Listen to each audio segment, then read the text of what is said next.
Christina Kraus with Postal Impact, here to talk to you today about probates. That's a lot of P's, just for you. So again, my name is Christina Kraus. In case you don't know me, my primary company is Postal Impact. Postal Impact is a data and analytic lead gen company. So everything that our company does is based in data and analytics, but we do lead gen for our clients, and then we also handle their entire direct mail marketing campaign start to finish. Part of the leads that we mail for our clients, our lead lists that we generate are very specialty lead list driven. So every kind of specialty lead list you can think of that we can get our hands on that's worth tracking, we mail those lists for our clients. Divorce, lease pendants, utility shutoff, tax delinquents, mortgage delinquency, and probate. So probate is actually the only lead that Postal Impact sells individually. We are not a list provider. We don't sell specialty leads. We execute a very full model that's rooted, again, in data and analytics for our clients. But probate leads, because they're difficult to get and because it requires more often than not, we're going to get into this, but it does require you physically going into the courthouse to gather the lead, and we have the network that can do that. So probate leads are actually the only leads that we do sell individually to investors across the nation, outside of what we do. So what I want to do is I want to talk to you about probate, because probate historically, and I don't think you're going to find any kind of experienced investor who argues with me on this point, probate leads tend to be the most lucrative leads out there. They're the most difficult lead to gather. I can pretty much guarantee you're not going to find a more expensive lead unless you're going to like a company that screens leads and does all kinds of other things. But just as far as the lead itself is concerned, most expensive lead out there because it's very difficult to gather. Now, there are a lot of reasons why that is a very, very good thing, because sometimes the harder something is to gather, the less competition there is. And that's another reason why, frankly, I think probate leads tend to work really well. There's all kinds of barriers of entry for investors with probate leads, whether it is that they're intimidated by the lead or the complexity of the lead to gather. And the less competition, the easier it is for you to convert those leads. So today, I am going to walk you through the entire probate process. I'm going to tell you what a probate lead is. I'm going to tell you the best marketing practices and the best way to handle that lead. And I'm also going to tell you, how to get it. Because there's a lot of you out there that are not in a position to be able to pay somebody to go get that lead for you and mail that lead for you, and that is fine. I talk to people all the time where they say, kind of, how do I get started? I am here today to tell you how to go get this lead for yourself, how to mail it yourself, how to get some income coming into your business. You can always automate once you've got some income coming into your business, but this is a great way for you to start. This is a great lead for you to start with, and it's a great way for you to start and handle on your own. We're about to dive into how to do that by yourself, okay? So let's go. Again, I told you I'm going to tell you what a probate lead is, tell you how to get it, and then I'm actually also going to tell you how to effectively market to it. Like what have we found using data and analytics is the best way to market to that lead. I'm even going to give you some tips because I know that some of you are going, I don't want to talk to somebody whose family member just died. I'm going to tell you how to talk to those people as well, okay? So what is a probate lead? Probate is the formal legal process that occurs after someone has died. Now, this is county specific, okay? So every single county across the entire United States has different, they're very similar requirements. The probate process is very similar, but it's different in every single county. Not even every single state, every single county, but it typically involves things that will require the family member to prove to the court that someone's will is valid, if they even have a will. The whole point is to make sure that if there are any creditors out there and there is an asset, whether it's a home or jewelry or furs or whatever, if there's any assets and then there's also debt, that the debtors have a right to make a claim against those assets. But probate, just so that you know, doesn't always involve real estate. What it is it involves people who have assets that exceed a certain dollar amount. And once someone has died and their assets exceed a certain dollar amount, that is when a county comes in and says you have to open up probate, okay? That dollar amount, by the way, is also different in every single county. All right, so there might be some counties where, you know, if the assets exceed $40,000 or $50,000, that's the only time that probate even has to be filed. That's why probate leads are very valuable, by the way, because it's not $5,000 ever. It's not super low. So usually the dollar amount that's required before a family member or the family has to open probate is actually high enough that usually there's a home involved. There's some kind of real estate that's involved, because, you know, most people don't own $50,000 you know, worth of fur or jewelry or have that much cash in the bank. Okay, so you know, generally speaking, it's a pretty good bet that real estate is involved when a probate case has to be open. Okay, so what is that probate process? The probate process involves the named representative on the account. That's usually an heir, but it's called a named representative. It could be an attorney. The named representative could be attorney, but the named representative is usually the heir or at least one of the heirs of the estate of the person who died. So there's some documentation that has to be filed at the courthouse. Again, it's different. The process involves legal requirements needing to be met. Usually those legal requirements are public notices that the family has to file, that people who are owed money can, you know, they kind of scan those public notices to see if anyone has died that owes them money, and they can make a claim against that. And then once the family proves, yep, we've met all the requirements, we've notified or we've posted these things in these different publications 3 different times, the judge looks at everything, the judge makes sure that wills are valid, and then he approves the liquidation of the assets. Again, we're calling it assets because probate doesn't necessarily always involve real estate. So I kind of went through this a little bit, but what's the point of it? The main purpose of probate is to make sure that if anybody is owed any money, that there's some kind of notification that has happened, that someone has passed away, and that the creditor has an opportunity to go in and make a claim against the assets that are being distributed. So they have a right to say, hey, raise their hand and say, I'm owed money. Now, there's also some fees and stuff that are involved, and, you know, I think that, you know, realistically speaking, there's also the government, you know, getting their hands and taxes and all that stuff. But, you know, that's supposed to be the main point of probate. All right. So what is it that makes probate leads so unique? I touched on this a little bit in the beginning, but probate leads tends to have less competition than equity leads, absentee leads, all the other typical types of leads that you mail. Number one, because the probate process is intimidating. You know, even as I was talking about this, some of you are cringing a little because you're, you know, thinking about, gosh, that sounds really complicated.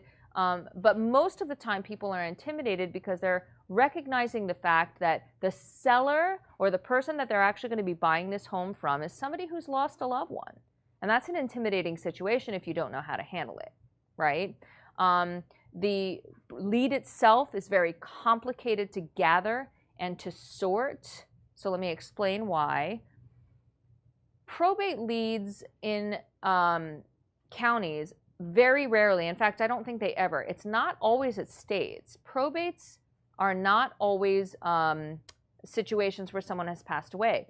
Probate in some counties could be name changes. It could be guardianship issues. There's other issues aside from probate, or aside from somebody dying, that fall under the category of probate. So, you know, as we talk about going into the courthouse, guys, and gathering this lead, you're going to have to make some distinctions, because you don't want to mail a probate letter that says, hey, we're contacting you about the estate of someone, when in fact somebody hasn't died. It could just be like somebody got married and they changed their name, and that falls under the probate category. Okay, so you have to know how to do that.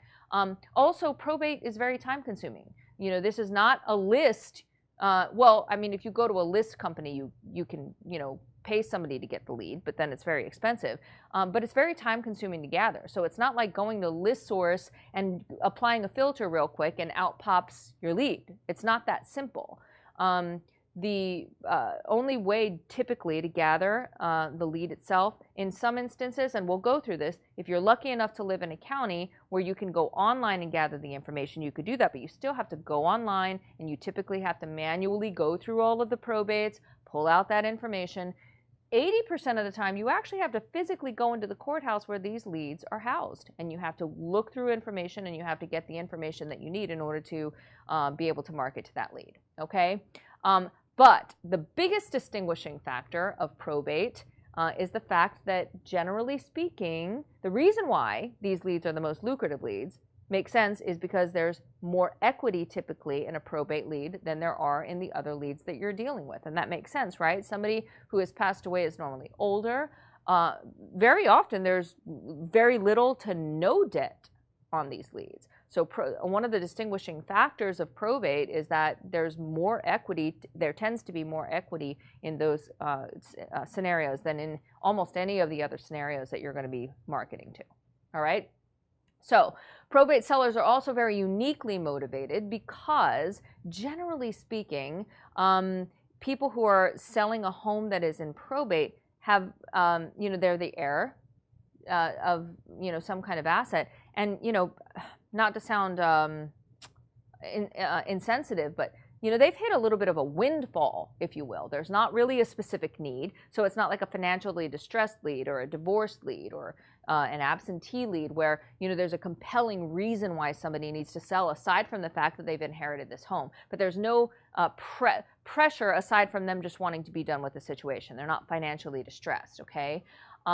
They're also very overwhelmed by the circumstances, and they're overwhelmed by the stuff in the house, right? Because not only sometimes is there a lot of stuff, but there's a lot of emotions that are tied to the stuff that's in the house that, they maybe don't want to deal with. They're not actually the homeowner, so they're kind of intimidated by the whole sales and the listing process. It's not even their home.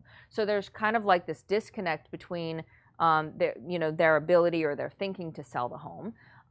They're stressed for time. Oftentimes this is an unexpected commitment for them, or they weren't even thinking about it. Because even if you have a loved one that if they pass away, there's a home, you're not really, most people aren't really of the mindset, even if you have a parent that passes away, you're not of the mindset that goes, you don't think ahead of time about the fact that, man, I got to go into this house, I've got to clean this house out, I've got to get it ready to list, I've got to call a realtor, I've got to have 2 or 3 realtors come out. So they're already in a stressful situation, and now they're also having to deal with a bunch of stuff that they weren't thinking that they had to deal with. They hadn't thought that process through.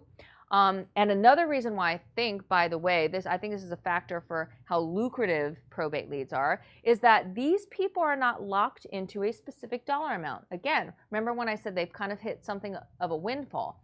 Number one, there's very little to no debt, right? And they're also not like a financially distressed lead where, the difference between you offering $50,000 for the house or $55,000 for the house, the $5,000 difference to a lot of the other leads that you're talking to could make the difference between somebody walking away with $5,000 or $0, right? So $5,000 can be a big deal in some situations.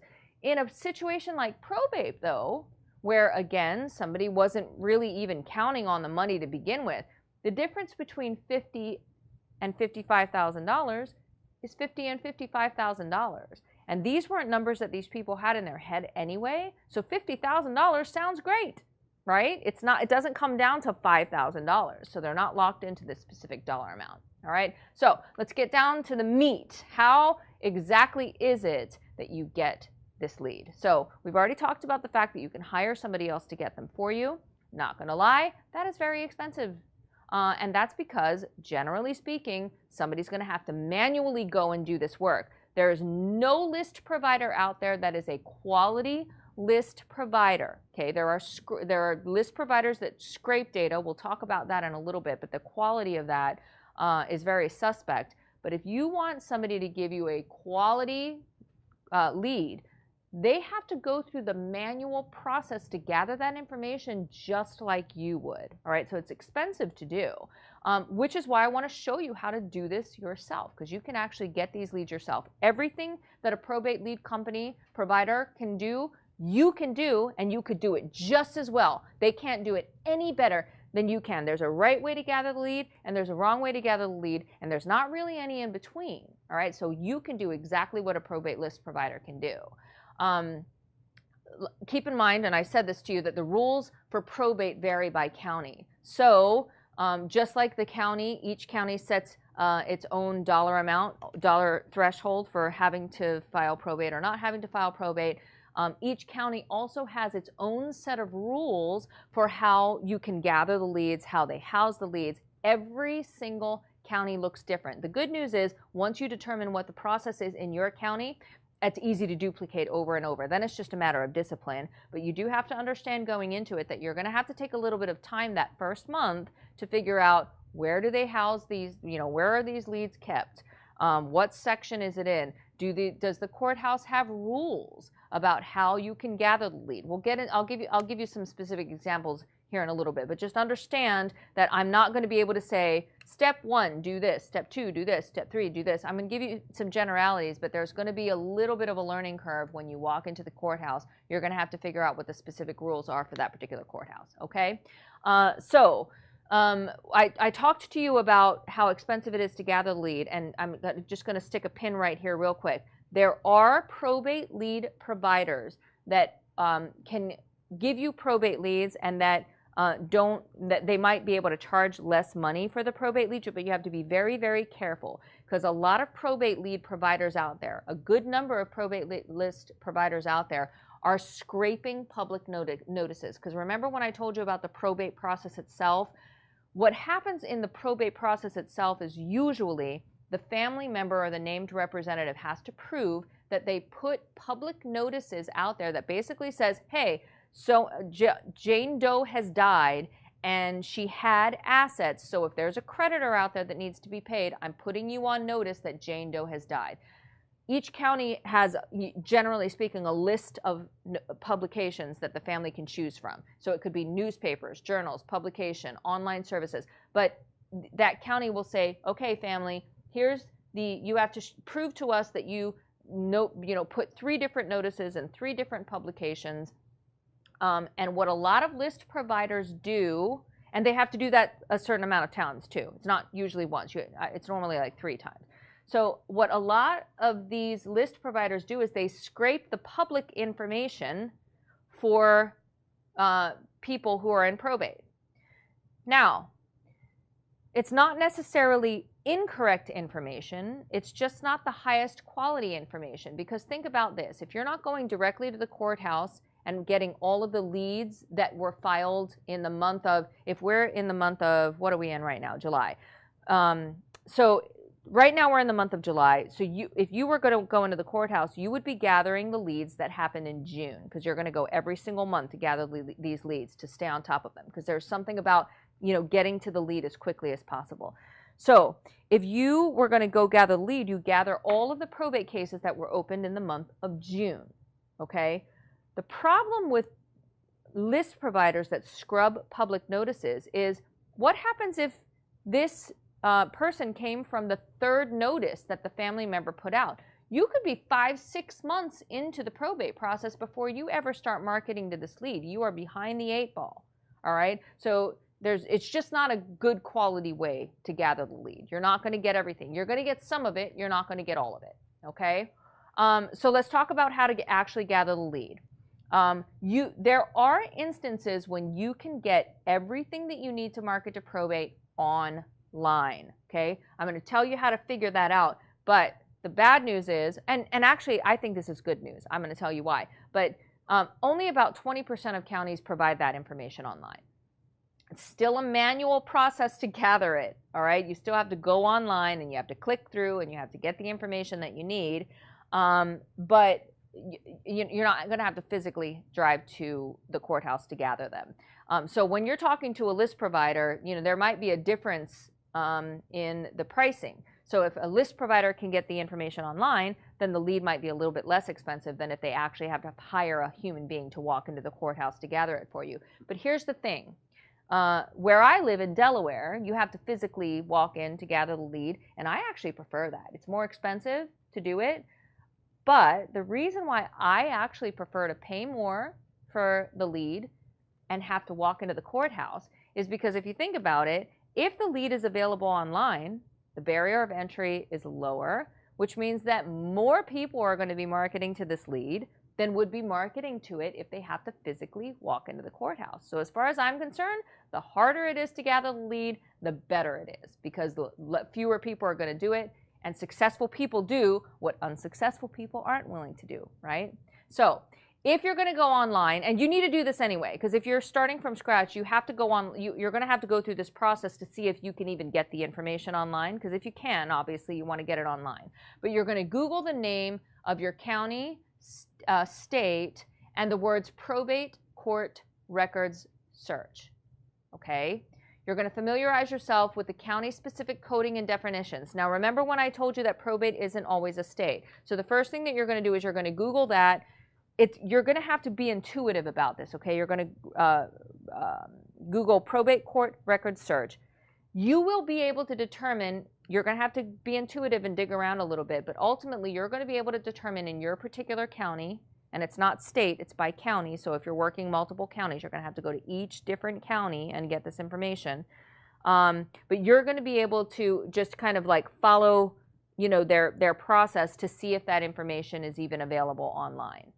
If in fact you determine that you can get probate estate information online, you're going to have to familiarize yourself with the county's specific coding and definitions. So I'm going to give you an example of a county that I know of. Leads are available online. There's a probate court, and there's normally a court that literally handles probate. Okay, in fact you could Google anything. You could say probate Newcastle County, Delaware. All right. You're going to have to do a little bit of digging again, because you're going to figure out very quickly that there's a different code normally online that identifies this is an estate probate, this is a name change probate, this is a guardian probate. So, you know, it might be like the probate, the estate probate might be PR, and the name changes might be NM, and the guardianship might be GU. Okay, but you're going to have to take an hour or two to really dig in. But when you see estate of John Doe or estate, that's what you want. You want probates that involve estate issues and the death of someone. Okay, so again, you're going to have to be intuitive. I could, you know, give you one county and tell you exactly how to do it, but if I do that, it's not going to work in every county. All right. Once you determine where the estate leads are, then you're going to go into the case, and again, every case is going to look different, but you're going to gather the name of the estate of the deceased. They're always going to refer to it as an estate, so look for the word, you know, estate. The estate of Jane Doe, the estate of John Doe. You're going to need the named representative. Sometimes named representatives every once in a while are called executor or executrixes, but normally that's when there's an attorney involved, and I don't even want to get into the weeds on that. Almost always it's a named rep, and usually the named representative is one of the heirs. So sometimes what you're going to see is you're going to see like a list of 5 or 6 heirs. Like if there's a bunch of you know, siblings, but next to one of their names is the named representative, you know, and the person, there has to be one specific person that's responsible for the ultimate disposition of that estate, okay? So you want the named representative, and you want the named representative's address. This is really important, guys, because most of the time when you mail probate, people think you're mailing to the address that you're buying. That might be true, but actually more often than not, it is not true, because you're not mailing to the person who died, obviously. You're mailing to the person who can actually sell you the home, which is the named representative. So you're mailing to the named representative's address, right? Once you have that information, you have everything that you need to market to this lead. That's it. It's very simple. You need the name of the estate of the person, you need the named representative, and you need their address, because that's who you're going to send the letter to, okay? All right, so let's get into the courthouse. That's online. That's the easiest way to gather that. If, in fact, you have to go to the courthouse, it's very similar, except now you got to walk in, okay? So the first thing that you're going to do when you go to the courthouse is you're going to make googly eyes with the clerk, because here's the bottom line. The clerk is going to, the person who's, you know, kind of responsible and there is going to be a potential lifeline to you. Some clerks are so nice that they go, I can get that information to you. I can compile that list and send it to you every month. We literally have, had scenarios like that. And then you're going to get some clerks who are like, why do you want that information? You can't do that. All right. So here's, at the end of the day, your best bet is to make nice with the clerk, because the clerk can make your life miserable, or the clerk can make your life easier. All right. Once you, talk to the person who's there. That person, by the way, the clerk is there. The person who's working in that courthouse, in that public information section, is supposed to be there to help you. Okay, so you can go up to that person and just say, hey, can you tell me where your probate cases are filed? You could even ask them things like, hey, is there any specific way that these are categorized? Do you guys have all of the estates in one area? Because what I'm looking for is I'm looking for all of the estates in probate. And more often than not, guys, if you just ask them, they know exactly what you're looking for, and they'll just show you how to get it, okay? But at the end of the day, you need to determine the process for gathering that information, and also any restrictions that the particular courthouse might have.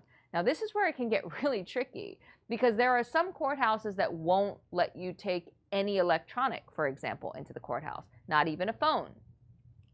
So you can't take your computer, you can't take a phone. You're literally going to have to physically take something to write that information down manually, because there's no way to copy it, right? So you're going to have to take, and there's even some courts that won't let you take a pen in. Like, you have to take a pencil in. It's different for every court. You just have to figure out what it is. And then there are some courts that, are like, oh, we'll just make copies of that for you for free. It just runs the gambit, all right? Again, familiarize yourself with the county-specific coding and definitions, because you don't want to take all the time to mail a letter to somebody who just got married or somebody who just changed their name. Once again, you're going to gather the name of the estate of the deceased, the name rep, and the name rep's address. You now have everything to market to the lien, okay? You just have to familiarize yourself. Like I said, once you do that one time, then it's just a matter of, duplicating that process every single month, okay? Can you tell if the probate includes real estate or not? Guys, this is big, okay? So hear me out on this. I'm gonna drop some knowledge on you here about probates, because there are some really amazing investors out there who mail to probate, but they always ask us when they're buying, if somebody comes to us and wants to buy the lead, they say, do you screen the lead to make sure that there's a house involved? The answer to that is no, we do not. So is there a way to tell? Usually there is a way to tell. You got to do some digging, and it can get really expensive. But usually, somewhere in that probate document, there's a list of all of the assets. It's like, okay, there's $20,000 in the bank account, there's a boat, there's a motorcycle, there's a home, or not, right? And there's all that detail. And you can take the time to go and gather that, okay, the cost of that. But here's why we don't do it. And we used to do it for a fee. We don't even do it anymore, and let me tell you why. If a spouse dies, okay, probate is not necessary. I think it's like 35 to 45% of the time, because we're active investors, when we buy a home in probate, we're buying it from a surviving spouse. Probate is not required when a home passes from a spouse to a spouse. It's not required at all. Even if it's even if the asset exceeds the dollar amount, it's just not required. All right. So they might have to open probate for a different reason. There might be other assets that they have to open probate for, but not the house. So someone has in fact passed away. But if you eliminate the probate leads that don't include the house, you are also effectively eliminating any scenario when a husband or a wife has died and left the home to the husband or wife. And there are all kinds of reasons why a spouse will sell a home in probate, most of which being downsizing. Can't tell you how many times we bought from a person who was moving in with their kid, or moving into a 55+ community, or doing whatever. And if you eliminate the leads that don't have estate included in them, you're eliminating all of that scenario. We had a client once that bought a home mailed the lead. It was a probate lead. The woman called. It was the wife of someone who passed away. She actually didn't want to sell their home. She wanted to keep their home. But her husband had 12 real estate properties, investment properties, that she hated. She hated that he got into it in the first place. He died unexpectedly, and she said, I don't know anything about them. I don't want to have anything to do with them. I just want to get rid of these. I don't want to sell my house, but I have this 12 separate homes in this rental portfolio that my husband bought. I don't know what to do with them. Our client bought 12 units. He would never have gotten that if he hadn't done that. And it's in addition to the cost. We also figured out, frankly, that even if that wasn't the case, the cost and the time and the money that you're going to spend trying to figure out if there's a home, you might as well just mail all the leads anyway. All right? So, answer to that question. Let me give you some pro tips for the gathering side. Consistency is key. Okay? This is where you're going to fail. The reason why people come to us to gather the probate lead for them is they go, I'm going to go do it. They do it for 1 month. Maybe 60% do it the second month. Maybe 30% do it the third month. Because at the end of the day, it's just one more thing on your list of things to do. We talk all the time about this. Automation is key. So as many things as you can automate it. It's good for you to know how to do it. But if you're going to do this yourself, you have to gather the leads at the same time every single month. That has more to do with you needing to be consistent. But again, also, you want to make sure that you're always gathering the prior month's leads, right? So if, right around July 15th, you should be gathering June or whatever the date, pick the date.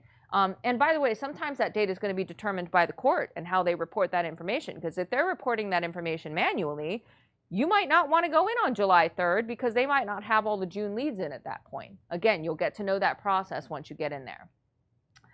I told you before, relationship is everything. Have a friendly banter with the clerks and any of the other researchers in the courthouse. Have a friendly banter with the people that are sitting there, because sometimes you're sitting next to a person who's gathering that lead for an attorney for some specific reason and goes, shoot, I'll sell you the lead, and maybe you can get that lead really inexpensively. And here's the bottom line. Just be nice. Always be nice anyway. You never know when relationships are going to pay off, and that goes for probate leads and the courthouse, and that goes for your relationships with other real estate investors, and that goes for sellers. I mean, that's just kind of like a good general rule of thumb, right?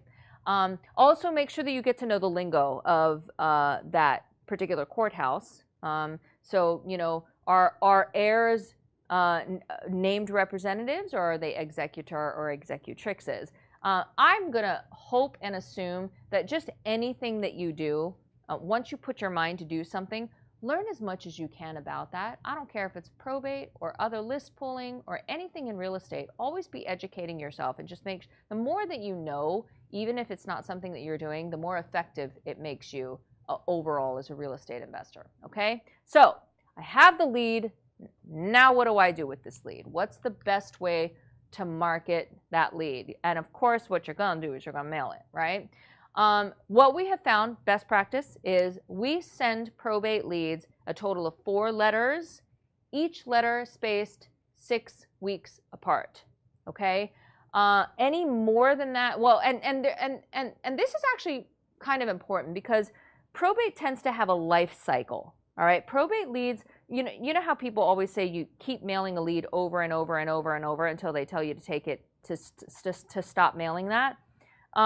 Probate leads are a little bit unique in that they typically have a life cycle, okay? Because the thing with probate is if somebody goes into the courthouse and opens probate, they're actually indicating that they want closure, right? If they're opening probate, it's because they want to liquidate the asset. There's no other reason to open probate. Probate exists so that somebody can get rid of the assets, can sell them, can hand them down, can do whatever it is that they're going to do with the asset, but they're ready. They're ready for closure on that situation. So it's not that I would say you don't ever mail it past that. If you space each letter about 6 weeks apart, you're mailing that lead for about 6 months, which is the ideal life cycle of a probate. That's when most things are going to be liquidated.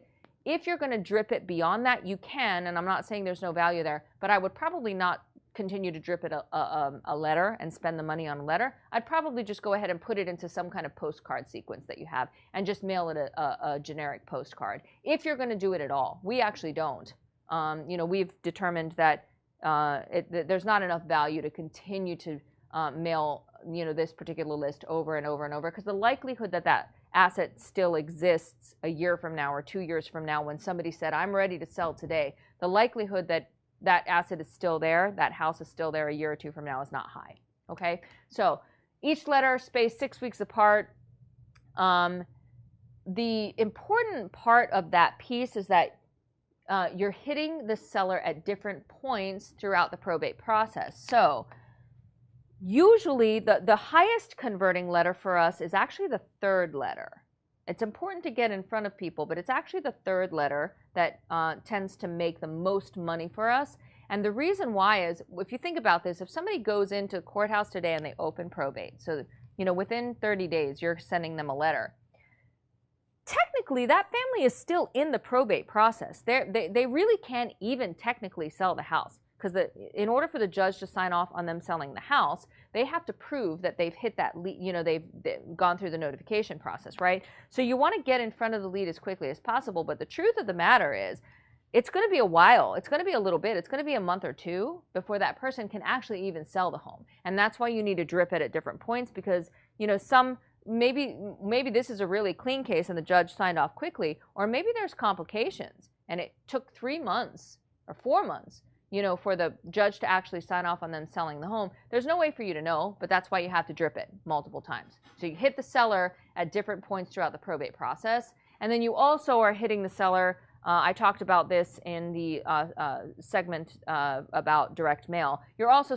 hitting the seller at different pain points in the month. So if you send a letter every 4 weeks instead of every 6 weeks, now you're constantly hitting the seller of that home at the same time about every month, and you don't know if that happens to be where their pain point of that month is. So it's always, anytime you're going to drip any mail piece, I suggest that you mail it 5 to 6 weeks apart versus 4 weeks apart, so that you're hitting them at different times in the month, okay?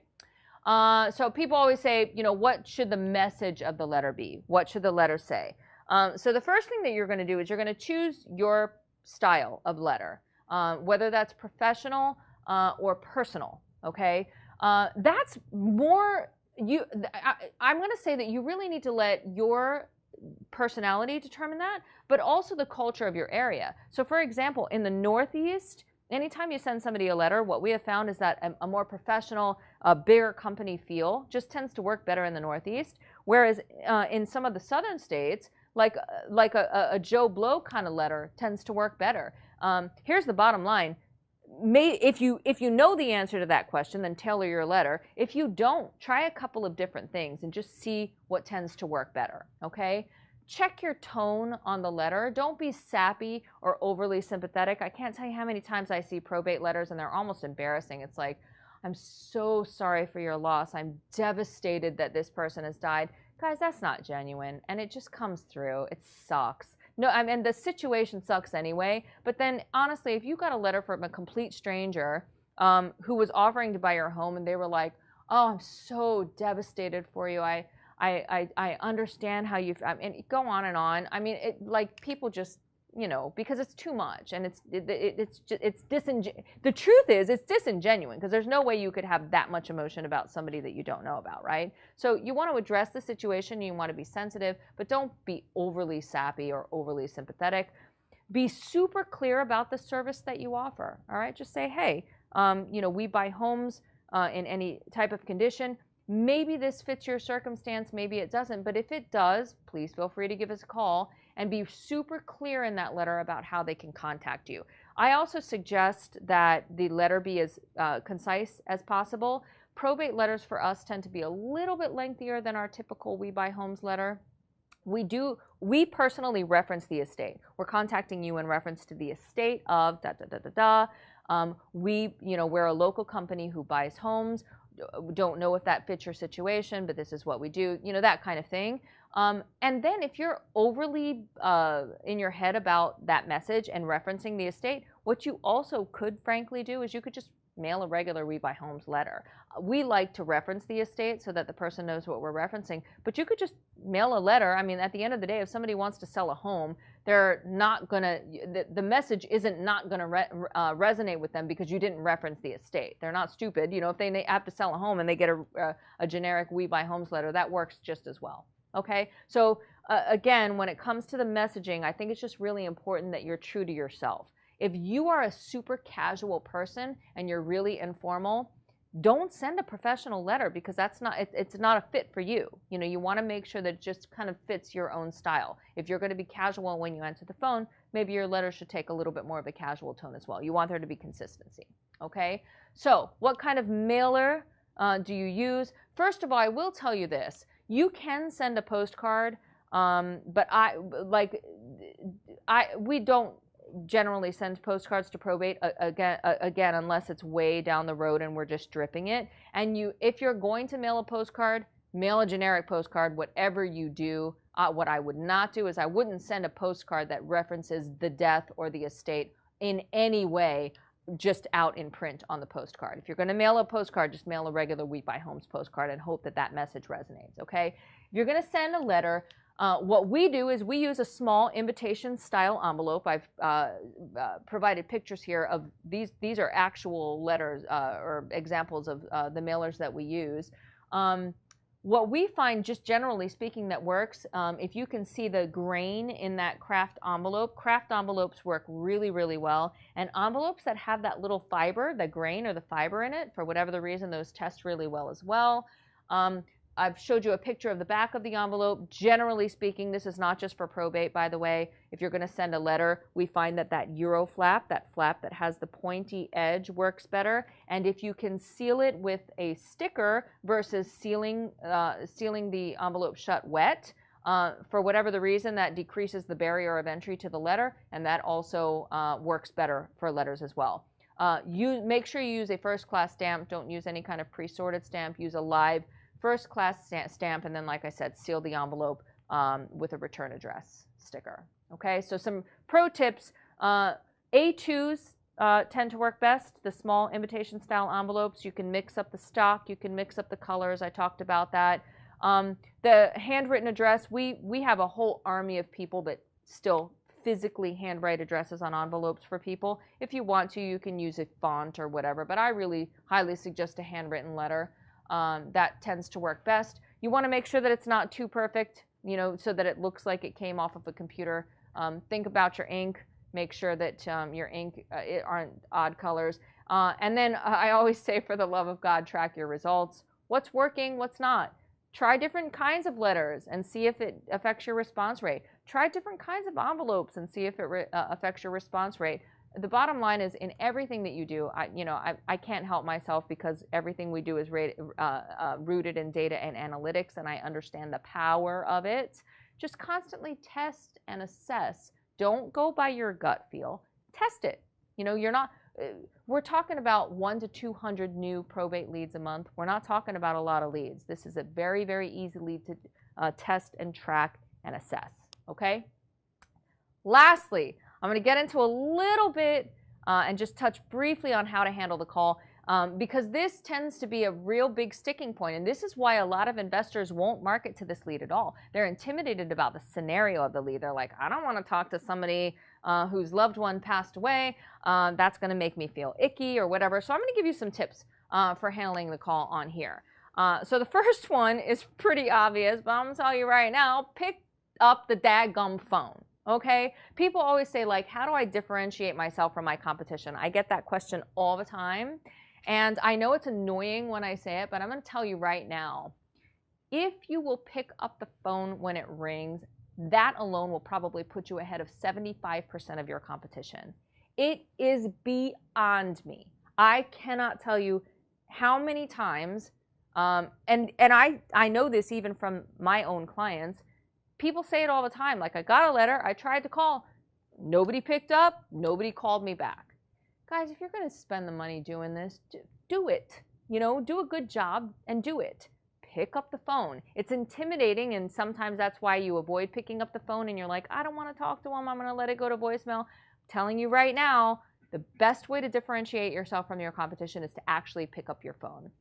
Once again, guys, when you're on the phone, it's going to be very tempting for you to be overly emotional about it. And generally speaking, people don't appreciate it because they're human beings and they understand that there's no way that you can be that full of emotion over somebody dying that you don't know. So don't be overly apologetic. I'm so sorry for your loss. I'm not saying, I mean, to be honest with you, unless there's a really specific reason, like the conversation has taken a turn, I don't even say anything like that. I just really take the tone of, I really handle this just like any other We Buy Homes call. I might be a little bit kinder and warmer, but I don't go in and make a whole big reference to the fact that somebody has lost a loved one and say, I'm so sorry about that. And yeah, I just don't do that. I mean, the biggest differentiating factor is this third point.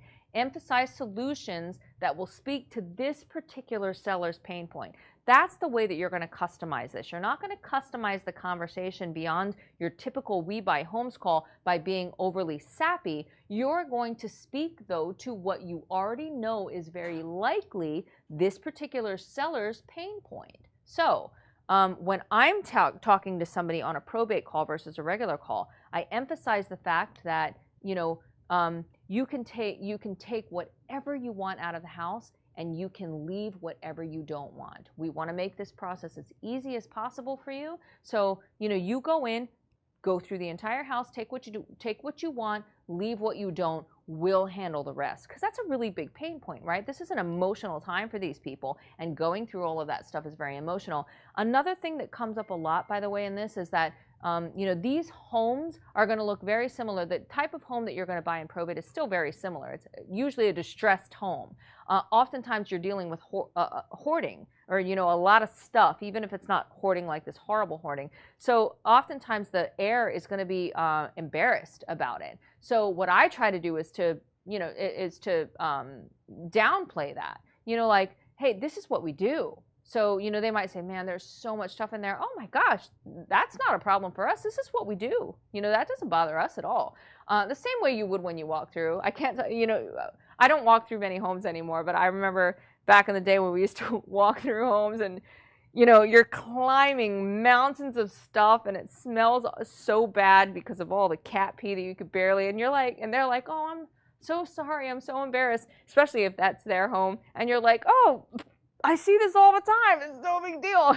Even if you don't see that situation all the time, you're just going to downplay them. You're just going to make them feel, you know, like it's no big deal, though. Okay. But again, not overly so. This is not Disneyland. This is not Disney. It's not the Disney Channel. You don't have to overdo anything and you don't have to underdo anything. Just be natural. You want to pay attention and take notes. This is really important on any of your calls, period. People give you a lot of information on that initial phone call, especially when someone's passed away. Very often they're going to talk about that person and they're going to give you some specific details about that person that are really important. You're focused on the details of the house, but they're giving you information that's going to help you build rapport down the road. So, you know, they might say, you know, we're really, really proud. We lost our grandfather. He was, you know, my grandfather was an amazing man. So, you know, there's really nothing of value in the home. But if you happen to find any baseball gloves, we would really like to have those. We're going to try to go and get all the baseball gloves. But if you happen to find any, we'd really like those returned to us because, you know, my grandfather used to play for this, you know, obscure team or whatever. Here's my point. They're referencing things that are really significant and important to them, and the more down the road, whether you go on the appointment or you're following up with that lead, the more that you can reference things like that, the better. I remember once I bought a home from a woman and she told me point blank, I wasn't her highest and best offer, but she wanted us to make sure that no matter what, we were careful about the piano that was in the home. Because she was talking about how her grandfather used to play the piano beautifully and it was very meaningful. So they were keeping the piano because this was a very meaningful piece to them. And I remember talking to her. She hadn't decided to sell the home, but I remember talking to her and I said, man, I was in church the other day and we don't normally use the piano anymore, because a lot of church music is like tracks or synthesizers. And it just so happened that somebody was playing a special in church that Sunday, so they brought out the grand piano, and it was a traditional piano. And it was the truth. I was like, I thought of you. I thought of your grandfather, because we don't normally see the piano, the actual traditional piano, played in our church anymore. But man, it was so beautiful, and it made me think of you because you were talking about your grandfather. It was the truth. I wasn't making it up, right? And ultimately, she sold me that home, and she later told me that I was not her highest and best offer. But she literally, when I said that, like started crying, not like sobbing or anything, but she just teared up and she got emotional, and she thanked me for even thinking of them.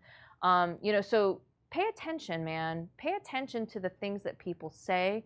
And even if you don't care, you will. Like if you start forcing yourself, even if it's from a selfish standpoint, okay? And I'm not trying to make this more than it needs to be. But even if you just selfishly know that this is a good sales practice, it's a good sales practice to pay attention to people and to reference things later. The more that you do that, the more you're actually really going to start caring. And it was really significant to me. Honest to goodness, I said it to her specifically to build rapport. I didn't say it to her because I'm like this amazing, awesome person. I was saying it to build rapport. But I'll never forget the fact that she got emotional when I said that, and she thanked me for thinking of her. She was like, I cannot believe that you would be sitting in church and thinking about me. And I'll never forget it. And it made me want to start paying attention to people. It actually made me start to care. I'm not a warm, fuzzy person. As a matter of fact, my friends accuse me of having a cold, black heart. But every once in a while, a little emotion sneaks in there. And it's a good thing. It's good for your business, and it's good for you as a person, too. Make sure that you ask really direct questions and be thorough. I hear this all the time, and I hear this not just with probate, but with something. Oh, I can't ask that. I can't ask that question. That's uncomfortable. Guys, push past that, because people will tell you, hey, what was owed on the home? Is there any debt on the home? Just be very matter of fact with your questions, but make sure that you are not afraid in this scenario to ask direct questions. Don't avoid asking the questions that you need to ask just because of the circumstances. And again, this goes for all home probate or any kind of lead that you're dealing with. Make sure you set the appointment ASAP. I can tell you by data the drop-off rate for you buying a home, if you don't get out to that home within 48 hours, the likelihood that you're going to buy the home tanks. So the faster you can get out to the actual appointment, if it sounds like it's a deal on the phone and you're going to set the appointment, get out there as quickly as possible. When I have a hot lead, I would literally be like, hey, we're talking. I'm like, you know what? You are not that far from me. Are you free now? Do you mind if I just run over real quick and take a look? Get out there as soon as you can. It can make all the difference on your conversion, okay? So one of the, and this is the last thing, I'm just going to address a couple of things real quick that, again, tend to be barriers of entry for probate leads. And the reason why people will avoid probate. What if I get an angry or upset caller? You're going to, period. On probate or on anything else. So get over it. Like if you want to be a real estate investor and you're going to have to deal with some crap. You're just going to have to deal with it, right? So when you have an angry or an upset caller, guys, just don't engage. Don't engage it. Don't extend it. Get off the phone as quickly as you can without being rude. Just say, listen, we help people in these kinds of situations all the time. We actually help them. I'm really sorry it doesn't apply in this situation. We did not mean to offend you. I will make sure you don't get another letter. Let me get your name. Let me get your address, whatever. But get off the phone as quickly as possible. And if that person just wants to, they're not giving you what they need and they just want to go off and off and off. What I tell my people is very kindly say, hey, I really would like to get you off the list, or maybe you already had the information and they still want to go off on you. You can very kindly say, I'm going to go ahead and end this phone call. I'm so sorry to upset you. I'm going to go ahead and end the phone call. I'm really sorry to offend you. I'm not saying slam the phone down, but if they won't let you get a word in edgewise and they're not offering you anything but going off and off and off, you have to let the circumstance dictate itself a little bit. but don't be afraid sometimes to just end that, because otherwise it's just going to suck your time and energy, okay? Another thing that's very intimidating to people is, what if there's multiple heirs? Like if there's like 6 people, do I have to get all of those people to agree? Usually you do, okay? You usually do. So don't let that intimidate you. Just know what I do normally is I say, hey, is there ever a time when I could just meet all of you guys at the house? Because we're going to have to get everybody's signature on this stuff. So if there's any way that we can all kind of meet up at the house together, that would be ideal. Don't be afraid to suggest that. Oftentimes, if they're living out of state, frankly, you might just have to be FedExing back and forth, but just work through it. And then what happens if I have these weird, odd problems with a probate case? Because sometimes it does get complicated. It's not always, hey, I gave everybody notice and now the judge is going to sign off. There could be disputes, there could be family issues, there could be all kinds of things that happen. Here's the bottom line. You are smart people. You'll figure it out, right? You'll figure it out. So you can ask your network and you can say, hey, I have this really odd case. Does anybody know? There's Facebook. There's any number of places that you can go. But the bottom line is, the worst case scenario is you're going to figure it out. Sometimes you're going to get these weird, odd situations that nobody's ever heard of before. And you're going to talk to clerks and you're going to talk to attorneys. You're a problem solver, and often the reward of you solving the problem, because oftentimes the family doesn't even know what to do. They're like, well, I want to sell the house, but this, I don't know what to do. Become a problem solver, you know, solve their problem, and there could be a very lucrative payoff. I mean, it's not unusual for me to hear of people making 6 figures on these deals sometimes. It's worth it. Solve the problem, work through it. Here's the bottom line. Probate leads are difficult to gather, expensive if you're going to buy the lead.